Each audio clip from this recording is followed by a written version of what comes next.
They exiled Earth. Now humanity dominates the stars. Part 1. The Exile. The message came on a Tuesday. All across Earth, screens flickered and changed to show the same image. A tall, gray-skinned being with large black eyes. Humans everywhere. Stopped and stared. "People of Earth," the alien said in perfect English. "We are the Galactic Assembly. We have watched your world for many years. We now extend our greetings."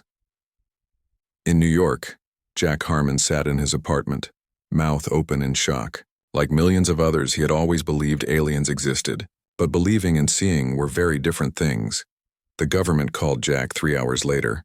As one of Earth's top engineers and a skilled speaker, they needed him at the emergency meeting.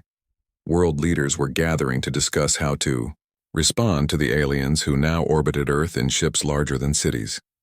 Jack arrived at the United Nations building as the sun set. Security guards rushed him through empty hallways to a room filled with nervous officials. "The aliens want to meet tomorrow," the president said. "They've requested 10 representatives. You're one of them, Harmon." Jack barely slept that night. He wondered what the aliens wanted. Trade? Knowledge? Land? The next morning, as he boarded the helicopter that would take him to the meeting point, he felt hope mixed with fear. The alien ship hovered above Central Park. A beam of blue light touched the ground, and Jack, along with 9 other humans, walked into it. They floated upward into an opening in the massive ship. Inside, they met the Vornax, tall, thin aliens with gray skin and 4 long fingers on each hand. The alien who seemed to be the leader stepped forward. "I am High Coordinator Vextor," it said. "We welcome you to the assembly." For 6 days, the humans talked with the aliens. They learned about the Galactic Assembly, a group of 23 intelligent species who worked together. They shared information about Earth.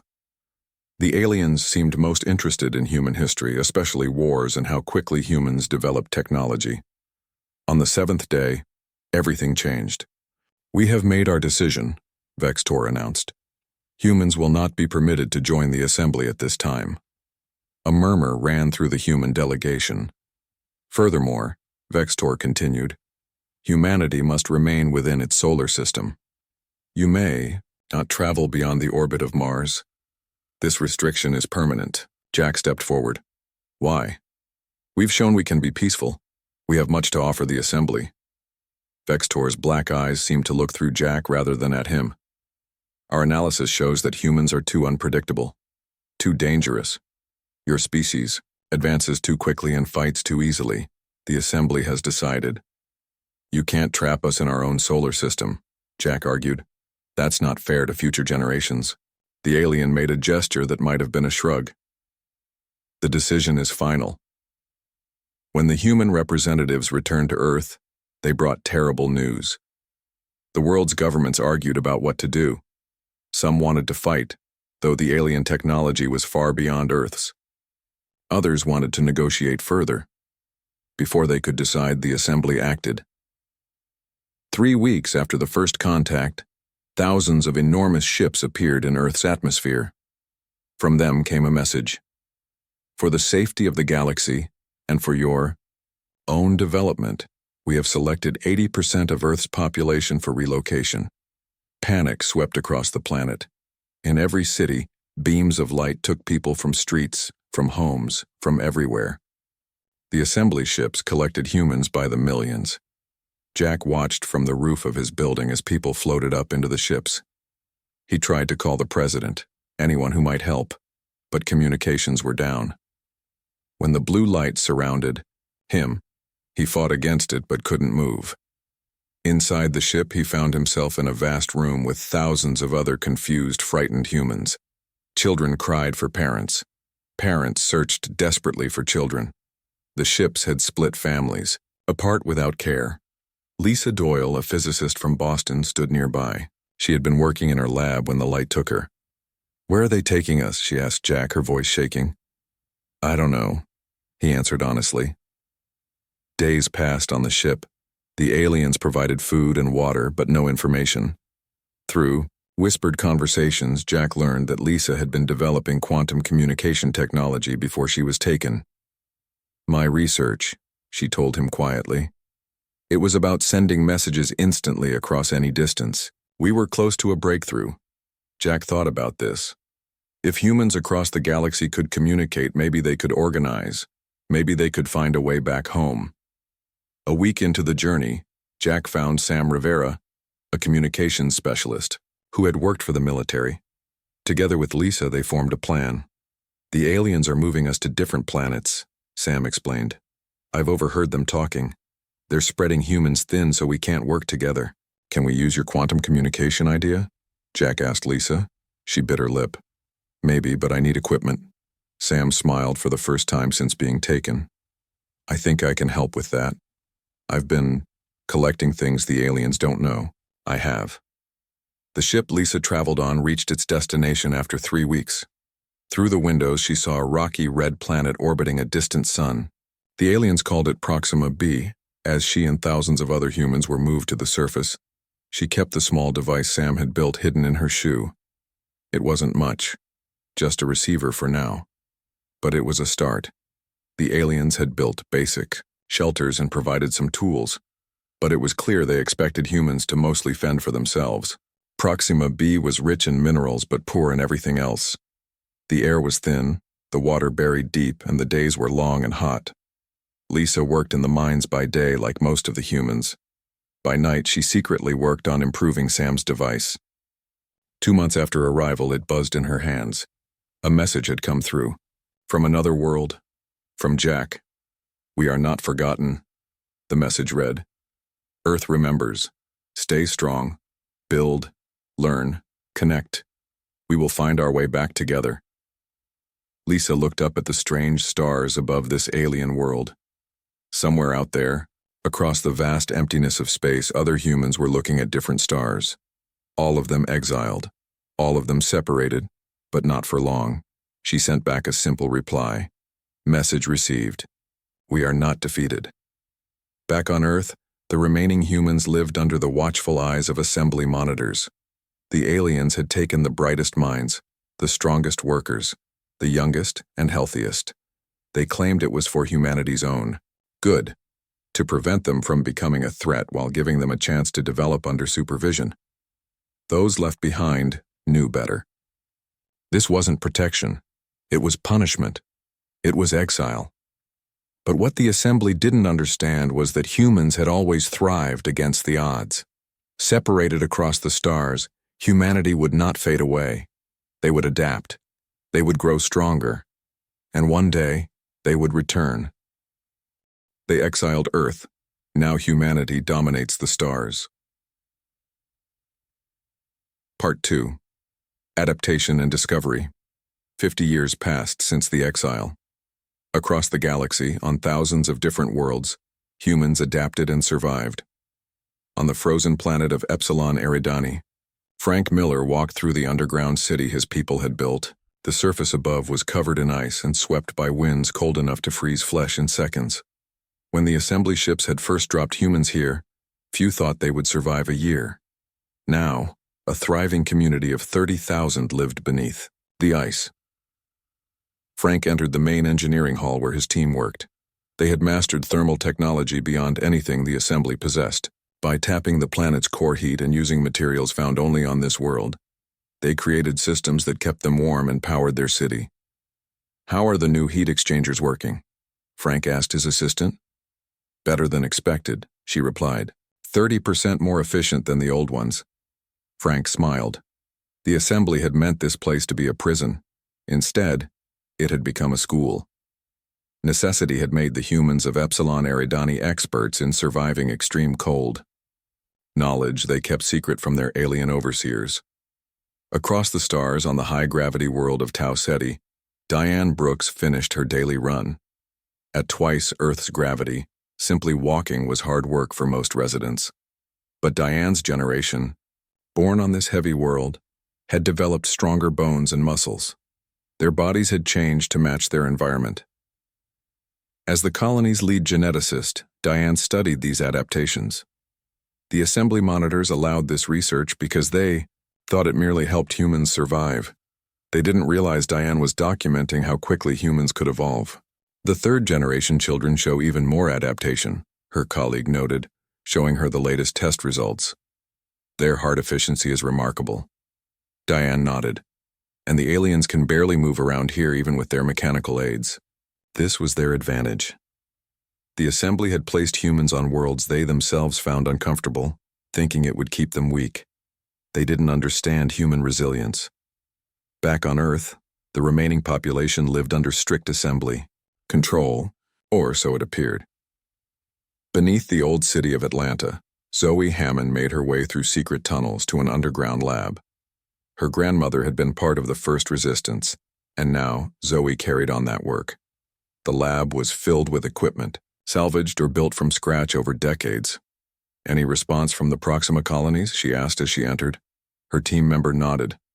Lisa Doyle's great-nephew sent the test results. The neural pattern experiment worked. This was their most important discovery. Humans had found that their brains interacted with certain exotic particles in ways the aliens could not detect or copy. These particles, which they named psi waves, could be detected by specially built receivers. It allowed for communication. The assembly couldn't intercept. More importantly, humans could influence these particles with their thoughts. Not in a dramatic way, but enough to create patterns, to send messages, to connect. "And the assembly has no idea?" Zoe asked. "None. Their biology doesn't register these particles at all. To them, it's just background radiation." Zoe smiled. A century of monitoring humans, and the assembly had missed their greatest ability. Another part of the galaxy, Greg Winters piloted his small trading ship between assembly worlds. He was one of the few humans granted permission to travel. The assembly had learned that humans had skills useful for commerce, and a small number were allowed to work within their strictly controlled trade network. Greg's current cargo was medical, supplies bound for an assembly outpost near the galactic core. The route took him past an old system with a dead star. Something on his sensors caught his attention, an unusual reading coming from an airless moon. He shouldn't stop. His schedule allowed no delays. But curiosity, that human trait the assembly, both valued and feared, got the better of him. On the moon's surface, Greg found a structure half buried in dust. It was not made by the assembly or any species he recognized. Inside, protected from time by an energy field, was what looked like a library. Not of books or data chips, but crystal columns that projected images when he approached. The images showed the galaxy as it was millions of years ago. They showed a species, not human, but somehow familiar, building devices across the stars. And they showed a prediction, a species that would one day unite the galaxy through a unique ability to connect minds and matter. As Greg watched, the images shifted to show creatures that looked exactly like humans. An alert from his ship interrupted his exploration. He had to leave, but not before taking one small crystal that had fallen from its column. Back on his ship, Greg studied the crystal. It was ancient technology, far older than the assembly itself. If his understanding was correct, the Vornak's fear of humans was based on an ancient prediction that humans possessed some quality that could change the galaxy forever. They hadn't exiled humans out of cruelty, but out of fear, dispersing them to prevent cooperation while studying them. What the assembly didn't know was that spreading humans across thousands of worlds had only accelerated their adaptation and evolution. Each colony faced different challenges, developed different solutions, and shared them through the growing Psi-Wave network. Greg carefully encrypted a message and sent it through the hidden quantum channel Sam Rivera's descendants had perfected. The other traders would pass it along, world to world, until it reached Earth and the various human colonies. "I found proof of why they fear us," he wrote. "They're following a prophecy from a civilization older than their own. We have an ability they don't understand, something to do with connecting through thought. They're watching for it, which means we must develop it in secret." As his ship rejoined the trade routes, Greg looked out at the stars. His discovery explained so much. The assembly had kept humans apart because together, they might access abilities the ancient race had foreseen. The irony wasn't lost on him. In trying to prevent humans from fulfilling the prophecy, the assembly had placed them in exactly the conditions needed to develop these abilities faster. Hardship, adaptation, and the deep need to connect across vast distances had awakened something dormant in human biology. The assembly thought they were containing a threat. Instead, they were helping it grow stronger.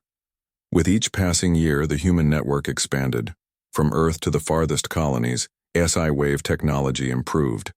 And unknown to their alien overseers, humanity was changing in ways no one could have predicted. The exile meant to keep humanity weak had instead spread them among the stars, where they grew stronger than they ever could have on Earth alone. They exiled Earth. Now humanity dominates the stars. Part 3. The silent revolution. A century had passed since the assembly scattered humans across the galaxy. What began as exile had transformed into something the aliens never expected. Humans had become essential to the assembly's economy and infrastructure. On the massive shipyard orbiting Vega, Karen Phillips adjusted her work suit and floated toward the engine section of an assembly cruiser. As senior technician, she supervised repairs on the most important ships in the fleet. The Vornax engineers trusted her completely.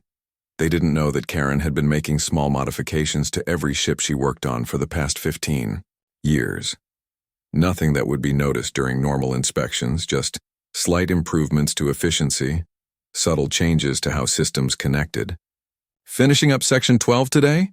asked her Vornax supervisor through the comm system. "Yes, Director," Karen replied. "We'll be complete before the next shift." As she worked, Karen sent signals through her neural implant, a technology all humans now carried but kept hidden from the assembly. The implant connected her to what humans called the human collective, a vast network linking people across thousands of worlds. Unlike what the aliens feared, it wasn't a hive mind. Humans kept their individuality. The network simply allowed instant communication and cooperation that the assembly could not detect. Through this network, Karen received design improvements from human engineers on 50 different worlds. She incorporated these into her work, making each ship slightly better than its specifications. The changes were too small to notice individually, but together they created vessels that were stronger, faster, and more efficient than the assembly realized. On the agricultural world of New Eden, Alan Foster walked through fields of golden grain that stretched to the horizon.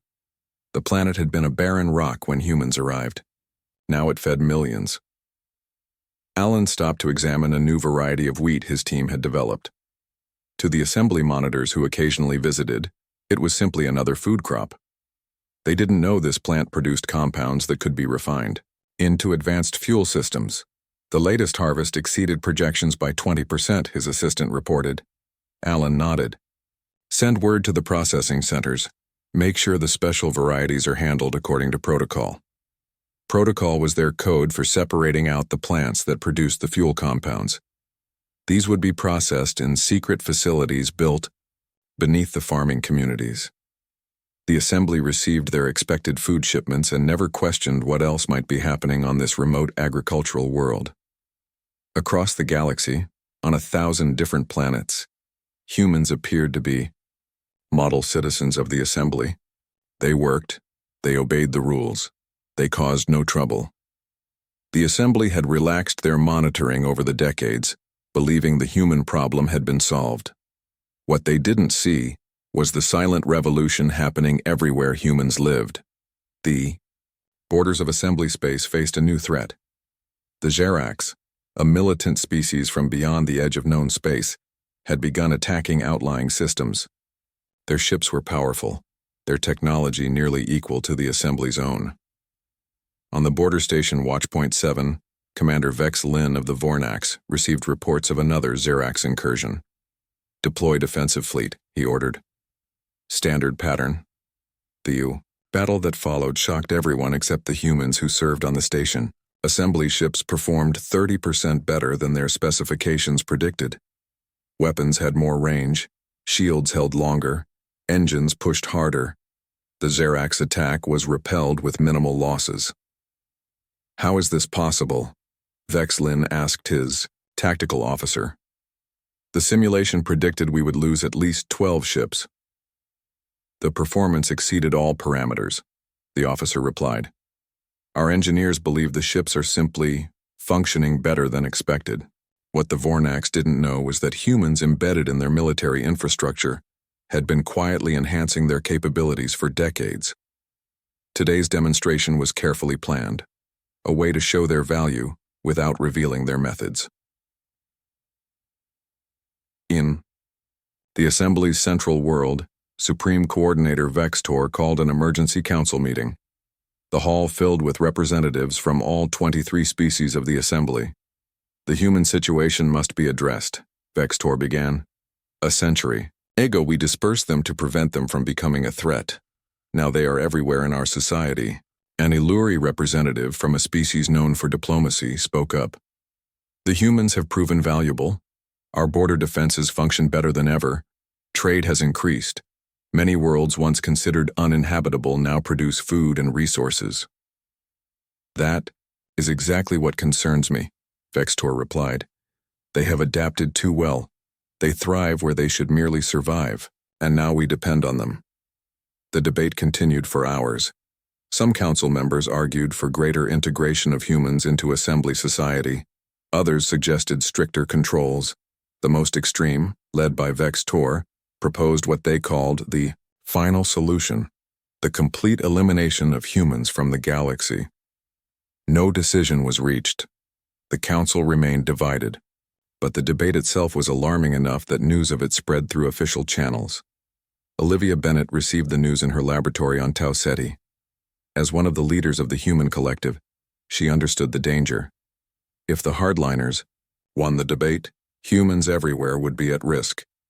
We need to accelerate our plans, she told her team. The Assembly is starting to fear us again. One of her colleagues looked worried. We're not ready. The synchronization technology still has problems, and half our ships are incomplete.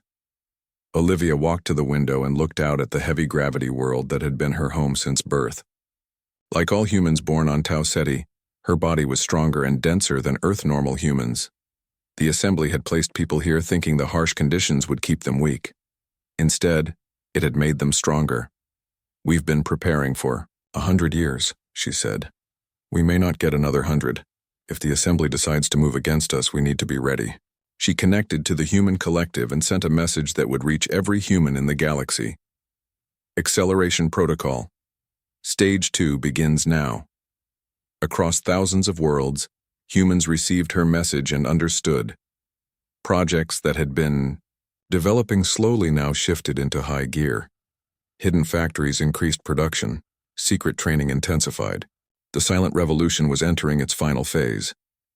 Back on Earth, now considered a backwater by the Assembly, old spacecraft buried beneath the surface were being recommissioned. The Assembly had grown complacent about monitoring the homeworld, believing it stripped of resources and talent. They didn't realize that Earth had become the most secretive research center for humanity's grandest project. Deep beneath the old city of Denver, enormous caverns housed ships unlike any the galaxy had seen. Built with technology developed across 100 human worlds, these vessels were designed not just for space travel, but for something more. Something connected to the ancient artifacts Greg Winters had discovered decades earlier. As humans everywhere prepared, the Assembly remained unaware of the true extent of human cooperation and advancement. They saw only compliant workers and productive colonies. They didn't recognize that their decision to exile humanity from Earth had set in motion the very future they feared. Humans were no longer just surviving among the stars.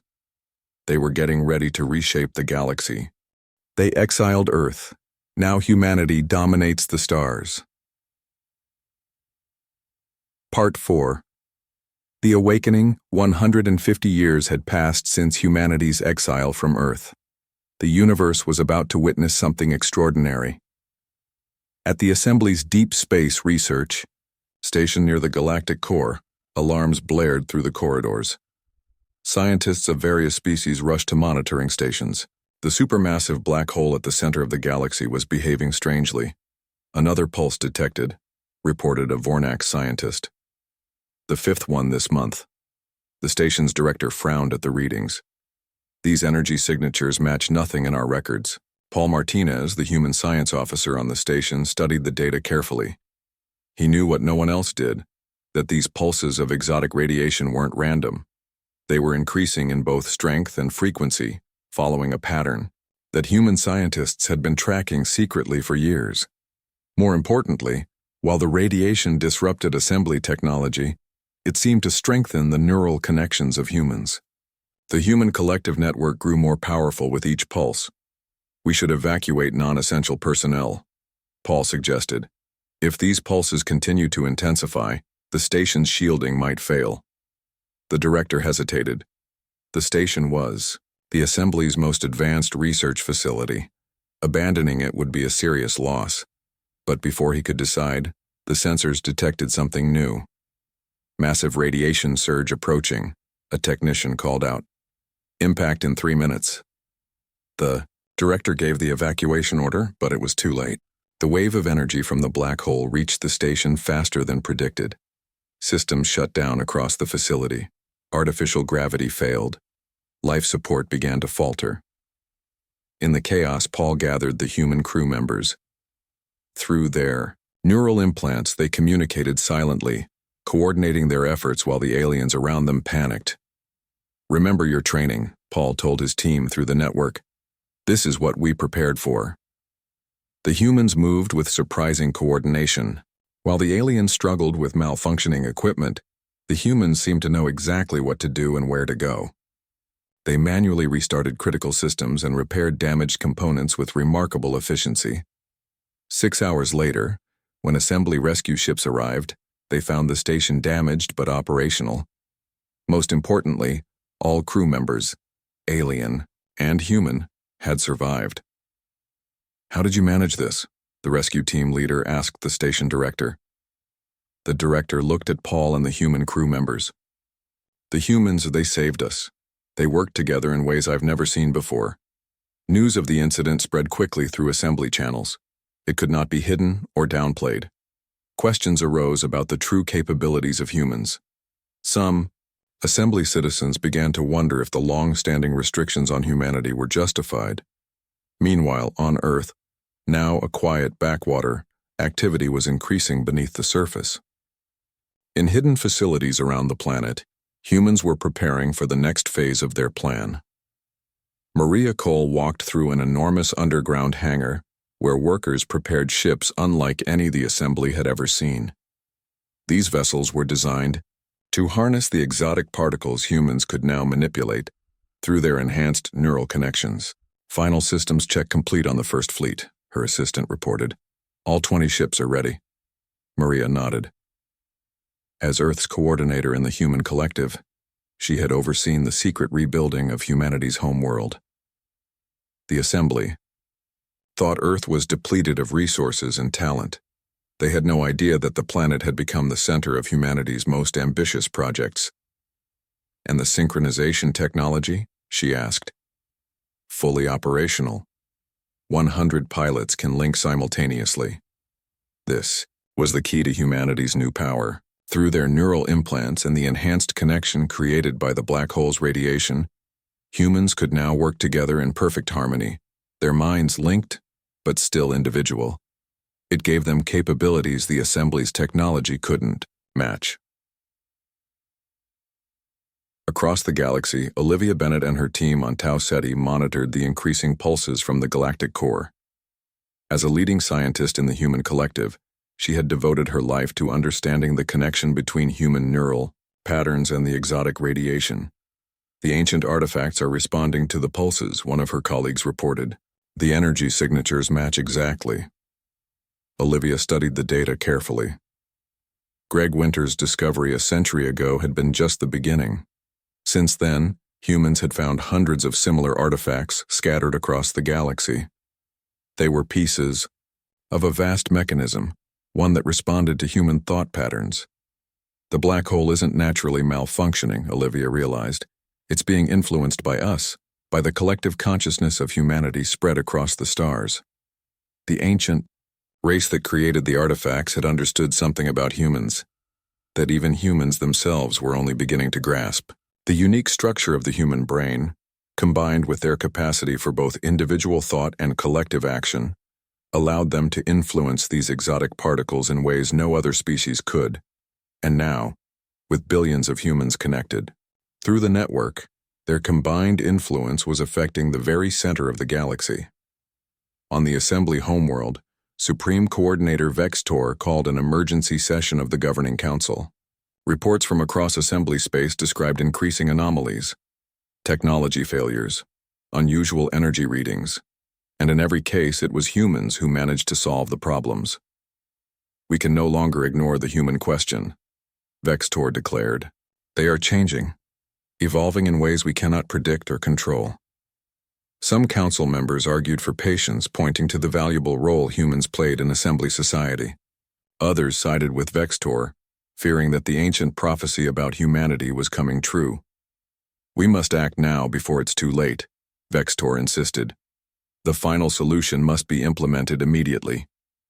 After hours of debate, the council voted. By a narrow margin, they approved Vextor's plan. A sterilization campaign against human worlds.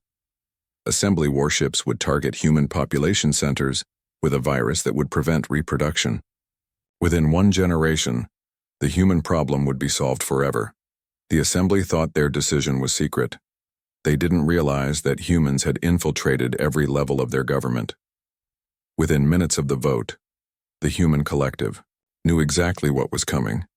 On a small monitoring outpost near the edge of Assembly space, Peter Young received the alert. He immediately sent a coded message to Earth. Storm approaching, shelter protocol active. In underground bases on Earth and hidden facilities across human colonies, final preparations began. Ships that had been built in secret were made ready. Weapons that used the exotic particles were powered up. The human response would not be what the Assembly expected. The moment humanity had prepared for during 150 years of exile had arrived. The Assembly had meant to contain and eventually eliminate what they saw as a dangerous species. Instead, they had created exactly the future they feared. Humanity was awakening to its full potential, and the galaxy would never be the same. They exiled Earth, now humanity dominates the stars. Part 5. Dominance through Wisdom. 200 years after the exile, the Assembly launched their attack. Massive warships appeared over human colonies across the galaxy, their mission to release a virus that would end humanity without destroying the valuable infrastructure humans had built. On New Eden, children playing in fields looked up as the ships darkened the sky. On Tau Ceti, miners emerged from tunnels to see the threat above. On 1,000 worlds, humans faced what seemed to be extinction. Supreme Coordinator Vextor watched from the command ship orbiting Proxima B, the first colony humans had established. "Begin the operation," he ordered. "No delays." The Assembly ships opened their launch bays. But before they could release their deadly cargo, something unexpected happened. From beneath the surface of every human world, ships rose into the sky. Not primitive vessels, but sleek craft unlike anything the Assembly had ever seen. These ships glowed with a strange blue light as they positioned themselves between the Assembly fleet and the colonies below. Vextor stared at his tactical display in shock. Where did they get these vessels? How did they hide them from us? Across the galaxy, a similar scene played out as hidden human fleets emerged to confront the Assembly attack. The humans had known this day would come and had prepared for generations. Laura Stevens sat in the command chair of the lead Earth ship, her mind connected to the human collective. Through neural synchrony, she and her crew operated their vessel as a single organism, their thoughts flowing together to control systems far more complex than any individual could manage. "All ships report ready," her communications officer said. Laura nodded. "Open a channel to the Assembly flagship." On the main screen, Vextor's face appeared. The Vornax leader looked both angry and confused. "This is Commander Laura Stevens of Earth," she said calmly. "We know why you're here and what you plan to do. We ask you to withdraw immediately." Vextor's large eyes narrowed. "You have no right to make demands. The Assembly has ruled this galaxy for 10,000 years. Your species has been judged too dangerous to continue. Laura's expression remained calm. The ships you see before you are only a fraction of our fleet. We have vessels positioned throughout Assembly space. If you attack any human world, we will have no choice but to defend ourselves. Your bluff is obvious, Vextor replied. Even with these ships, you cannot hope to defeat the Assembly. Without warning, the Assembly flagship fired its main weapons at Laura's vessel. Energy beams that could split a planet struck the human ship and passed through it as if it wasn't there. That was not a weapon, Laura explained. It was a demonstration. Our ships operate using the exotic particles your scientists have been unable to understand. Your weapons cannot harm us. To prove her point, human ships across the galaxy began to move, passing through Assembly vessels like ghosts, appearing and disappearing as they manipulated the particles humans had learned to control through neural synchrony. On Vextor's command ship, systems began to fail. Weapons went offline. Engines shut down. The entire vessel drifted powerless in space. Similar scenes unfolded across Assembly space as human ships neutralized the attack fleet without firing a single shot. 2 centuries of preparation had given humanity capabilities the Assembly could not comprehend. Laura opened a channel to all Assembly ships and worlds. Her message was broadcast on all frequencies. We could destroy you, she said. But that's not our way. We choose cooperation over dominance. For 200 years we have lived among you, worked with you, learned from you. We have no desire for revenge or conquest. In Assembly Council chambers, representatives watched in shock as human ships appeared in orbit around their capital, world. The entire Assembly military had been neutralized in less than an hour. How is this possible? One council member asked. They were scattered across thousands of worlds. How could they coordinate such an action? The answer came when Olivia Bennett, now an elderly scientist and leader in the human collective, addressed the council directly. The truth has been before you all along, she explained. The ancient prophecy was correct but misinterpreted.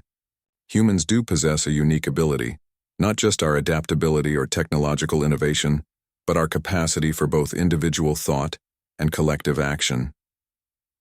She showed them the artifacts Greg Winters and others had discovered over the decades. These were left by a race that came before even the Assembly. They foresaw their own extinction and identified humans as the species most likely to both survive and preserve the diverse cultures of the galaxy. The artifacts scattered across the galaxy were meant to be found by us. The black hole's radiation was meant to awaken our neural connection. This was all part of a plan set in motion long before humanity even left Earth. As the council listened, Olivia revealed the full extent of human development over the past 2 centuries, how exile had forced them to adapt to environments across the galaxy, how the need to communicate across vast distances had awakened latent abilities in the human mind, how their connection to the exotic particles had grown stronger with each generation. We don't want to rule the Assembly, she concluded. We want to transform it. In the days that followed, a historic agreement was reached. The Assembly was dissolved and reformed as the Galactic Cooperative, with all species represented equally. The restrictions on human movement and development were lifted. The knowledge humans had gained was shared freely with all species. Some Vornax, including Vextor, refused to accept the new reality. They retreated to isolated worlds, convinced that humans would eventually become the tyrants they had always feared.